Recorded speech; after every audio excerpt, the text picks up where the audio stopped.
नमस्कार दोस्तों, learn English easily channel में आपका हार्दिक स्वागत है। दोस्तों, अभी कुछ पास्ट वीडियो में आपने देखा होगा कि हम लोगों ने ग्रामर के हर चैप्टर को कवर किया है, प्लस साथ में वोकैब के अंदर one word substitution, idioms and phrases, synonyms, antonyms किया है। प्लस हमने कुछ प्रैक्टिस सेट भी किए हैं, चाहे वो यूपीएससी से रिलेटेड हो, सीडीएससी की एग्जामिनेशन से, या एसएससी हो, या एसएससी का सीजीएल हो, या सीपीओ। हम लोगों ने देखा कि किस टाइप के क्वेश्चंस आते हैं और कैसे प्रिपरेशन होनी चाहिए और कैसे अटेम्प्ट करना है उनको। दोस्तों, आज मैं जो आपके लिए वीडियो लेके आया हूँ उसका नाम है 100 गोल्डन ग्रामर रूल्स, जो most of the important rules हैं ग्रामर के, वो दिए गए हैं। उसमें विद एग्जाम्पल समझाया गया है और ये एक रेडी रेकॉनर होगा आपके लिए, जो एसएससी के एग्ज़ाम के लिए, बैंक के लिए और अदर कॉम्पिटिटिव एग्ज़ाम के लिए भी सही होगा। अगर आपने एक दो बार चैप्टर पढ़ लिया है, नाउन, प्रोनाउन, एडजेक्टिव, पर क्या होता है कि पढ़ता है आदमी भूल जाता है, ठीक है। तो इस चीज़ को दूर करने के लिए हमने वो इम्पोर्टेंट रूल फाइंड आउट करके एक वीडियो में डालने की कोशिश की है, जिसमें आपको रूल याद करने का तरीका पता है, आसान हो जाएगा, एग्जाम्पल देके समझाया है और इससे आप कॉम्पिटिटिव एग्ज़ाम की प्रिपरेशन में काफ़ी कॉन्फिडेंट फील करेंगे। दोस्तों, मैं आगे आपको बताऊंगा कि आपने किस तरह से क्या स्ट्रैटेजी बनानी है इंग्लिश की तैयारी के लिए, क्योंकि इंग्लिश एक लैंग्वेज है और लैंग्वेज में तभी कमांड आती है जब उसकी वोकैबुलरी और ग्रामर दोनों पे कमांड हो। और वो कमांड कैसे डेवलप करना है वो इस वीडियो के माध्यम से आपको बता रहा हूँ, रूल दे रहा हूँ, इसको ध्यान से पढ़ लीजिए। 100 रूल्स हैं जो बहुत ही इम्पोर्टेंट होंगे किसी भी टाइप के एग्ज़ाम में, चाहे वो एसएससी का हो, बैंक का हो या कोई भी कॉम्पिटिटिव एग्ज़ाम हो। तो दोस्तों, टाइम की वेस्टेज ना करते हुए सीधा चलते हैं रूल में। आज हम 10 रूल डिस्कस करेंगे जो आपने याद करना है। तो यानी 10 वीडियो में आपको सारे रूल मिल जाएंगे जो आपके एग्ज़ाम में आने ही आने हैं। ये रूल, दिन के 10 रूल याद करना कोई डिफ़िकल्ट भी नहीं रहेगा आप लोगों के लिए। तो ये रूल जो है बहुत ही इम्पोर्टेंट है, प्लीज़ ध्यानपूर्वक देखिएगा और कमेंट करके बताते रहिएगा कि आपको ये वीडियो कैसा लग रहा है। आइए, अभी हम ग्रामर का रूल जो नाउन के ऊपर बेस्ड है उससे स्टार्ट करते हैं। रूल नंबर 1 क्या बोलता है? Hyphenated noun does not have plural form. मतलब जिस नाउन के आगे ये हाइफन लग रहा है उसमें आपका कभी भी प्लूरल फॉर्म नहीं होगा। सिंगुलर, प्लूरल पता है आपको, एक वचन और बहुवचन, तो प्लूरल का मतलब हो गया बहुवचन नहीं लगेगा। एग्जाम्पल देखिए, ही गेव मी 500 डैश, मतलब हाइफन, इस साइन को हाइफन बोला जाता है। रुपीज़ नोट्स, तो ये इनकरेक्ट है। अगर एग्ज़ाम में ऐसा आएगा तो आपको पता चल जाएगा तुरंत कि हाइफनेटेड नाउन के आगे कभी भी प्लूरल फॉर्म नहीं लगता है, तो यहाँ पर रुपीज़ नहीं होगा, सीधा हो जाएगा he gave me 500 rupee notes. दूसरा एग्जाम्पल देखिए, सुमित स्टेज इन 5 स्टार्स होटल्स। इनकरेक्ट है क्योंकि आपका दिमाग तुरंत पकड़ लेगा हाइफनेटेड नाउन के आगे कभी प्लूरल फॉर्म नहीं आता है। रूल नंबर 1 है नाउन का, नोट कर लीजिएगा please. Sumit stage in 5 star hotels, तो ये स्टार्स के आगे जो हमने प्लूरल लिखा था स्टार्स लिख के, ये पार्ट गलत है और वो एस हट जाएगा और सिंगुलर फॉर्म में हम इसे यूज़ करेंगे। ये रूल नंबर 1 है, डायरी पे लिख लीजिए, याद कर लेना। आज आपने सिर्फ 10 रूल याद करना है, 10 में से 2 रूल भी आपके एग्ज़ाम में आते तो 2 मार्क्स इंश्योर हो जाएंगे। आगे आइए, rule number 2, nouns expressing numbers are used in singular form with the numeral adjective. अब इसका मतलब समझिए कि अगर कोई नाउन है जो यानी संज्ञा है, वो एक्सप्रेस क्या कर रहा है, नंबर को एक्सप्रेस कर रहा है, तो वो सिंगुलर फॉर्म में लगेगा विद न्यूमरल एडजेक्टिव्स के। देखिए, शीतल गेव मी 5 डजन्स पेन्स, ये इनकरेक्ट है, डजन्स नहीं होगा। दर्जन में तो ऑलरेडी 12 होता है ना, डजन में कितना होता है? 12। हिंदी में एक दर्जन बोलते हैं, तो ये ऑलरेडी ही 12 चीज़ों के समूह को डजन बोलते हो। जैसे 1 डजन बनाना, मतलब उसमें कितने केले होंगे? 12 केले होंगे। तो ये सिंगुलर फॉर्म में आएगा, प्लूरल में नहीं आएगा। ये दूसरा रूल है। शीतल गेव मी 5 डजन पेन्स हो जाएगा। 2 lakhs people attended the ceremony। Again expressing number है, तो ये किस में यूज़ होगा? सिंगुलर में होगा। 2 lakhs people नहीं होगा, 2 lakh people होगा। अटेंडेड द सेरेमनी, तो ये वाला पार्ट इनकरेक्ट है। 2 lakhs people वाला सिंपल आप करेंगे 2 lakh people या lakhs of people attended the ceremony होगा, क्योंकि इसमें कोई न्यूमरल यूज़ नहीं किया हमने। 2 जो है वो न्यूमरल एडजेक्टिव हमने यहाँ पे यूज़ किया है, पर इसके आगे कोई नंबर एक्सप्रेस करने वाला वर्ड यूज़ नहीं किया है, तो आप इसे लैक्स लिख सकते हैं। पर अगर नंबर एक्सप्रेस कर रहा है आगे कोई वर्ड, तो उसे आप सिंगुलर में लिखेंगे। आया, बहुत ईजी है रूल नंबर 2 भी। अब आइए रूल नंबर 3 पर। The collective nouns like committee, jury, house, ministry, police, mob, audience, team, board are used with the singular verbs when they are used as a body or a group and not as a members। जब उसे एक रूप में इस्तेमाल किया जाता है तो उस पे सिंगुलर वर्ब आएगा। ये नोट कर लीजिएगा। किन किन शब्दों में? कमेटी में, ज्यूरी में, हाउस में, मिनिस्ट्री में, पुलिस में, मॉब में, ऑडियंस में, टीम में, बोर्ड में। ये कलेक्टिव नाउन्स है। नाउन्स हमने पढ़ा है। अगर कलेक्टिव नाउन किसी को नहीं पता तो प्लीज़ नाउन वाला चैप्टर देख लेना, प्लेलिस्ट पर रखा गया है। ऑल चैप्टर्स के अंदर नाउन के 3 वीडियो डाले हैं, पार्ट 1, पार्ट 2, पार्ट 3। वो देखकर आप क्लियर कर सकते हैं नाउन के टाइप्स कितने होते हैं, सारा हिंदी में समझाया गया है। तो यहाँ पे बोल रहा है कि कलेक्टिव नाउन्स अगर एक बॉडी की तरह या ग्रुप की तरह डिनोट करता है तो वहाँ पर आप सिंगुलर वर्ब लेंगे। When they are used as a member then they take plural verb. जब उसे मेंबर की तरह यूज़ किया जाता है तो उसमें प्लूरल वर्ब आता है। अब मैं आपको बताऊंगा कि एज अ मेंबर यूज़ का मतलब क्या है, as the not as a member का मतलब क्या है, आगे एग्जांपल देके समझाऊंगा। देखिए, when a group is considered as a single unit it takes a singular verb. जब ये समझ लीजिए उसे सिंगल यूनिट की तरह देखा जा रहा है तो वो सिंगुलर वर्ब लेगा और सिंगुलर प्रोनाउन लगेगा। When it is considered plural it takes a plural verb. आप समझ गए, कलेक्टिव नाउन जब सिंगल यूनिट की तरह लिया जाएगा या मेंबर की तरह लिया जाएगा तो उसमें आप सिंगुलर वर्ब लगाएंगे और सिंगुलर प्रोनाउन लगाएंगे, और जब उसे प्लूरल की तरह लिया जाएगा तो उसमें प्लूरल वर्ब लगेगा। आगे देखिए एग्जाम्पल, तो आपको बहुत अच्छे से याद हो जाएगा ये चीज़। Example, the police has become insensitive. यहाँ पे पुलिस जो है सिंगुलर कलेक्टिव नाउन है, बट सिंगुलर मेंबर की तरह यूज़ हो रहा है, इसलिए हेल्पिंग वर्ब भी हैज़ आया है सिंगुलर। ये चीज़ नोट कर लेना। अब यहीं पे देखिए, the police was posted all over the route. अब यहाँ पे वन बॉडी ना बोल के, वन मेंबर ना बोल के, पुलिस का डिवीज़न है कि हर रूट पे पोस्टेड है पुलिस।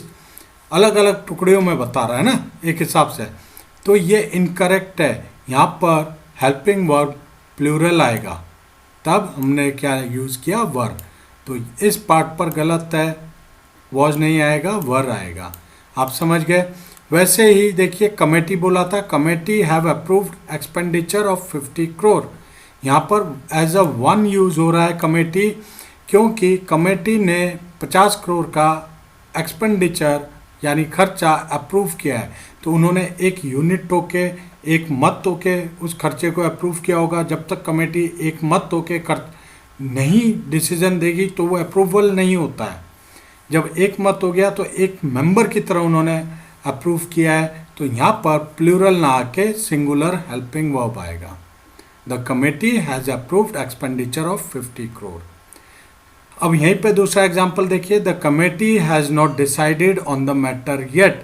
अभी तक किसी मैटर पे, किसी संदर्भ में या किसी बातचीत पे या समझ लीजिए किसी मुद्दे पे कमेटी ने डिसीजन नहीं लिया है, डिसाइड नहीं किया है, तो अभी कमेटी एक मत नहीं हुई है। कमेटी में जितने भी मेंबर हैं वो सब अलग अलग अलग हैं, एक मत नहीं हुए हैं, ये नोट कर लीजिएगा।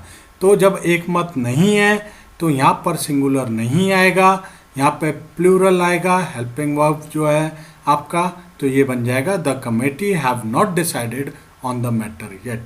तो इससे कंक्लूजन क्या आता है, निष्कर्ष क्या आता है, ये देखिए।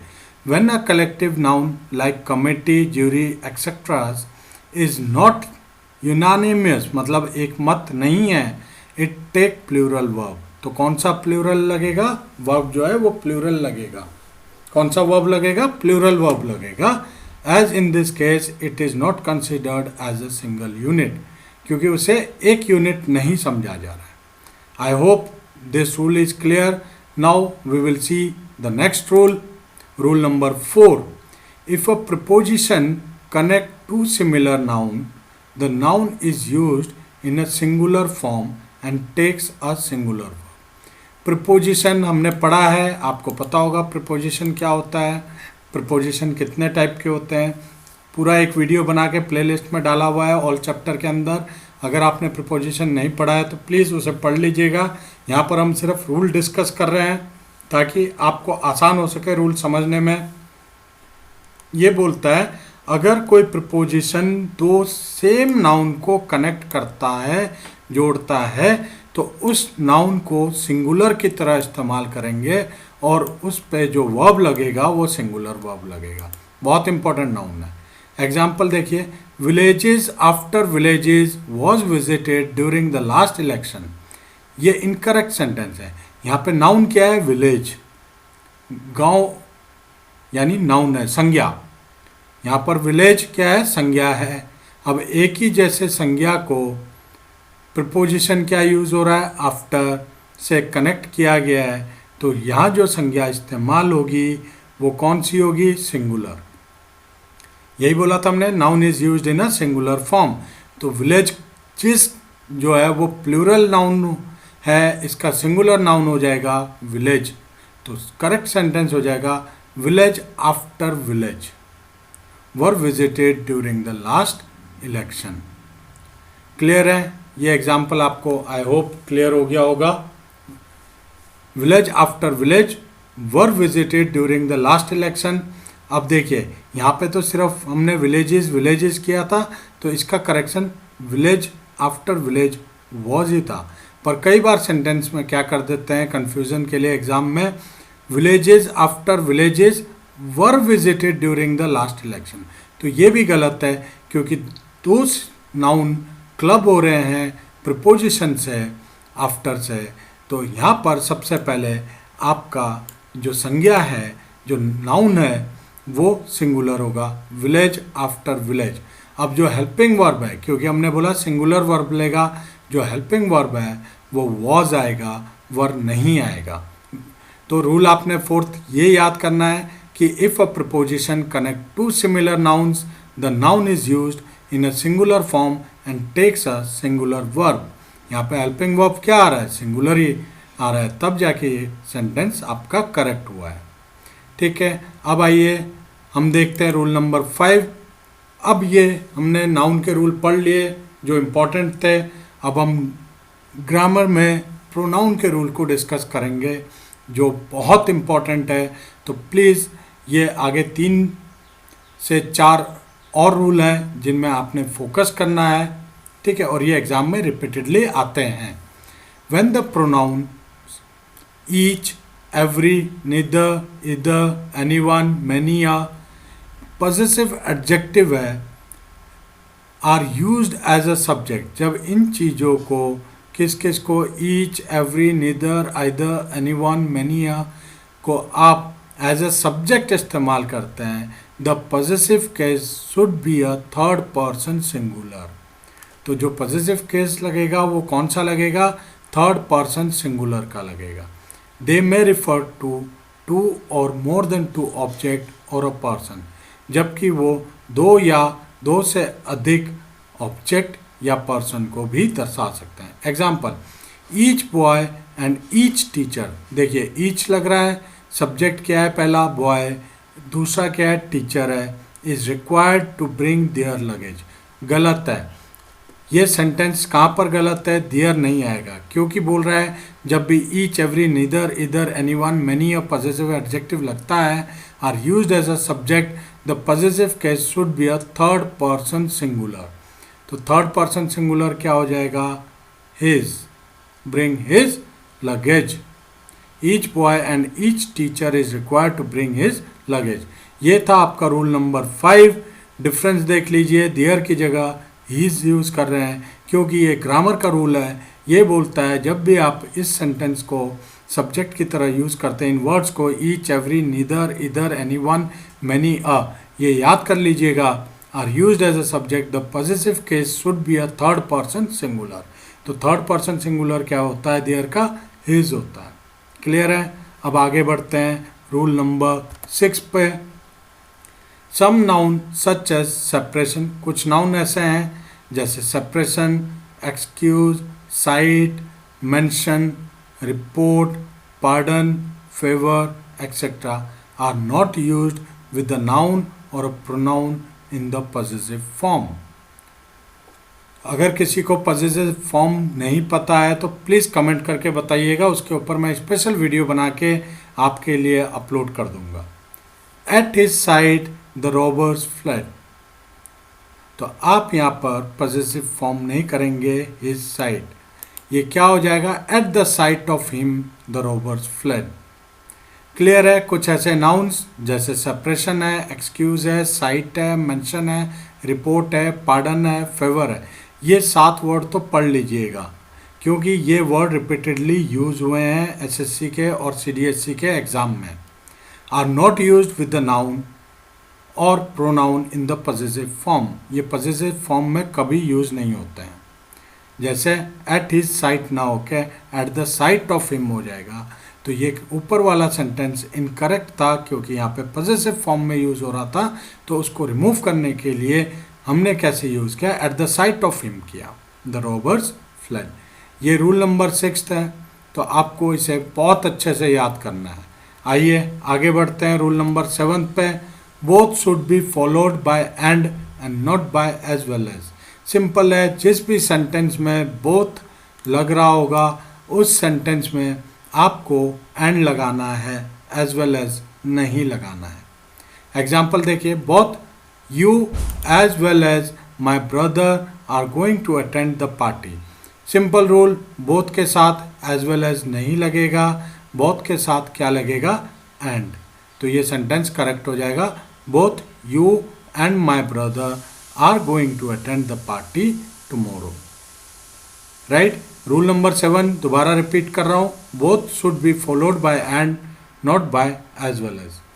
अब आगे आ जाइए, rule number 8, which is used in place of who.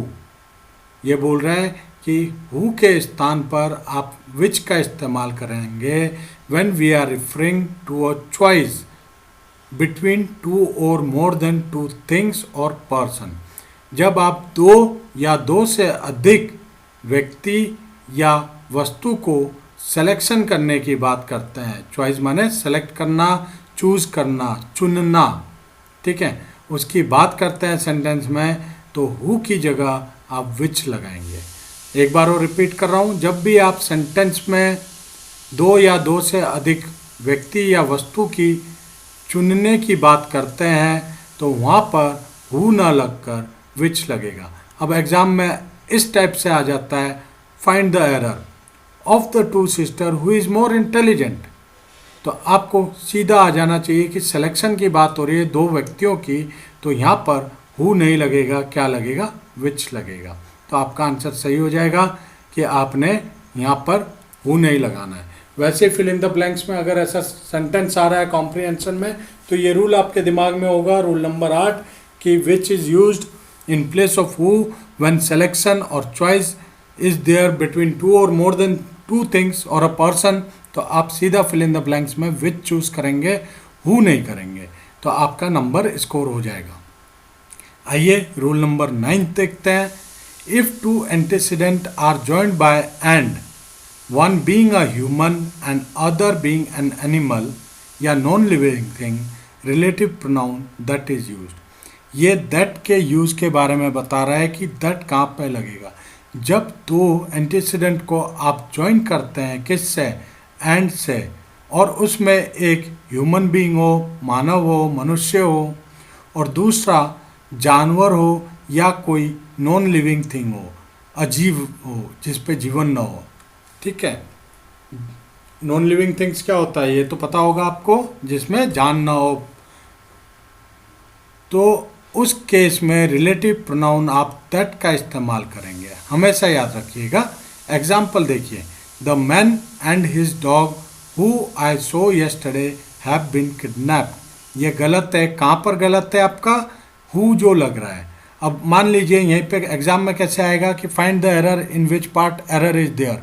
Practice में देखिए कैसे आता है, हमने वीडियो बना के अपलोड किया हुआ है आपके लिए, तो आप सीधा पकड़ पाएंगे कि हु में जो है गलती है, क्योंकि आपके दिमाग में आ गया जब दो चीज़ों को जोड़ रहा है एंड से, और पहला मनुष्य है, मैन हो, वुमेन हो, बॉय हो, गर्ल हो, और दूसरा या जानवर हो या जिस पे जीवन ना हो, ऐसी वस्तु हो, नॉन लिविंग थिंग्स हो, तो आप दैट लगाएंगे, वो नहीं लगाएंगे। जब ये दिमाग में बिठा लिया आपने, तो अब ये चाहे फिल इन द ब्लैंक्स के फॉर्म में आए, the man who and his, the man and his dog dash I saw yesterday have been kidnapped. अब ऑप्शन में देगा विच, हु, दैट, तो आपने एक चुनना है। जब आपको ये रूल पता है तो आप उसमें से दैट चुन लेंगे और वो आंसर हो जाएगा।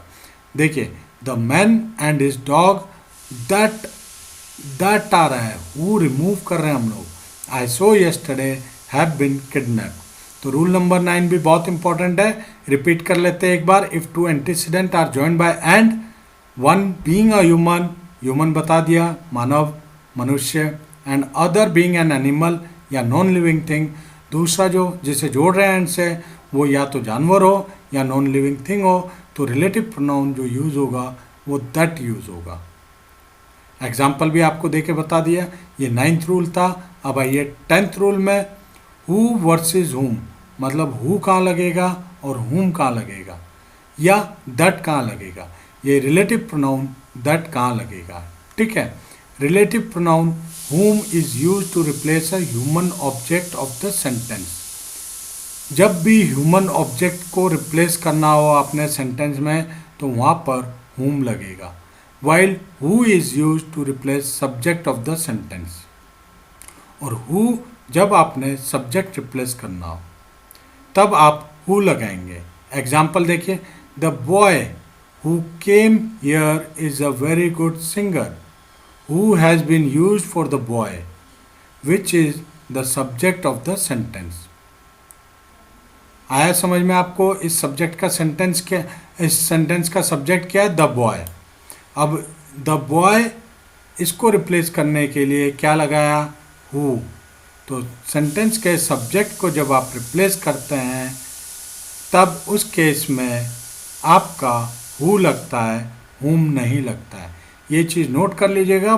बहुत ज़्यादा बार ये क्वेश्चन, ये रूल रिपीट हुआ है एसएससी के एग्ज़ाम में। दोस्तों, ये थे टोटल 10 रूल्स जो आज मैं आपको दिखाना चाहता था, आपसे डिस्कस करना चाहता था। एसएससी के एग्ज़ाम के हिसाब से, सीडीएससी, एनडीए के एग्ज़ाम के हिसाब से ये रूल बहुत इंपॉर्टेंट है और रिपीटेडली पूछे जाते हैं। रूल कोई डायरेक्टली नहीं पूछता, किस तरह से आते हैं मैंने प्रैक्टिस वीडियो बना रखी है, वहाँ से जाकर आप प्लेलिस्ट में प्रैक्टिस प्लेलिस्ट खोल के वीडियो देख सकते हैं, वहाँ पे आपको मिल जाएगा सारा डिटेल। तो ये 10 रूल आज के लिए आप याद कर लीजिएगा। आपको 10 रूल दिन के याद करने हैं और प्रैक्टिस करना है। कम से कम अप्रॉक्सीमेटली 100 रूल ऐसे हैं जो एग्ज़ाम में आते हैं। इनके बारे में पूरा डिस्कशन करेंगे हम लोग वीडियो में, और बड़े छोटे पीरियड का वीडियो होगा। आपको सिर्फ फोकस होकर सुनना है, रूल लिख लेना है और इसको प्रैक्टिस के दौरान देखना है कहाँ पर यूज़ हो रहा है, तो आपसे कोई गलती नहीं होगी। इंग्लिश लैंग्वेज में कमांड लाने का 2 ही तरीका है एग्ज़ाम में मार्क्स स्कोर करने के लिए। मैं स्पीकिंग के लिए नहीं बोल रहा हूँ, अभी स्पीकिंग की ज़रूरत नहीं है अगर आप कंपटीशन की तैयारी कर रहे हैं। पहले रिटर्न पे फोकस कर लीजिए। रिटर्न के लिए ग्रामर में या मेंस एग्ज़ाम में राइटिंग के लिए आपको वोकैबलरी और ग्रामर रूल इम्प्रूव करना पड़ेगा, क्योंकि किसी भी भाषा में, है तो इंग्लिश भाषा ही है ना, लैंग्वेज है, तभी महारत हासिल हो सकती है जब आपको उसके वोकैबलरी और जब आपको उसके रूल्स पता हों ग्रामर के। इसलिए ये लर्न इंग्लिश इजीली चैनल का नाम ही ऐसा है कि हम बड़े इजी स्टेप से चीज़ों को सीखेंगे। दोस्तों, कैसा लगा आज का आपको वीडियो ज़रूर बताइएगा। अगर वीडियो अच्छा लगा है तो लाइक और शेयर करना बिल्कुल ना भूलें, और अगर अभी तक आपने चैनल को सब्सक्राइब नहीं किया है तो लर्न इंग्लिश इजीली चैनल को तुरंत सब्सक्राइब करिए और साथ ही बेल आइकन को ज़रूर दबाइए, घंटी बजाइएगा, क्योंकि जब भी नया वीडियो अपलोड होगा आपको तुरंत नोटिफिकेशन आ जाएगा और एक भी इम्पॉर्टेंट वीडियो आपसे नहीं छूटेगा। आज हमने 10 रूल किए, 90 रूल्स और पड़े हुए हैं। आपको बिल्कुल सिंपल तरीके से बताऊंगा मैं 90 रूल्स, तो वीडियो को पूरा देखिएगा, ठीक है। आज के लिए बस इतना ही। अब मुझे इजाज़त दीजिए। धन्यवाद।